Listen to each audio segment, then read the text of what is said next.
माझ्या प्रिय मुलांनो, आपल्या कर्मापासून कोणी पण दूर होऊ शकत नाही. स्वतःच्या कर्माचे फळ स्वतःलाच भोगावे लागतात. म्हणूनच तुम्ही इतके दुःखी राहता. पण जे माझे प्रिय मुलं आहात ते कधीच आपली आशा सोडली नाही व ते कधीही हिंमत हारत नाही. कारण त्यांना माहिती आहे की तुमचा हा बाबा सदैव तुमच्या सोबतच आहे व माझ्यासाठी काय अशक्य आहे ते मला सांगा. मला माहीत आहे कधीकधी जीवनाचे सबुरी ठेवता ठेवता बराच वेळी जास्त लागतो आणि काही दिवस, महिने किंवा वर्ष लागतात.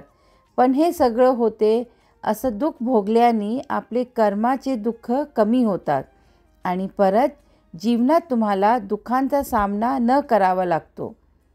तुमचे नाव व आदर सर्व काही माझ्याजवळ सुरक्षित आहे व मी कधीही त्यांचा नुकसान होऊ देणार नाही.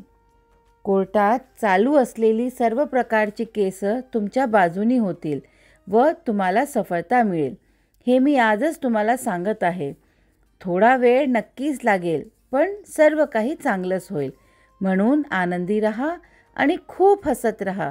माझे आशीर्वाद सदैव तुमच्या पाठीशी आहेत.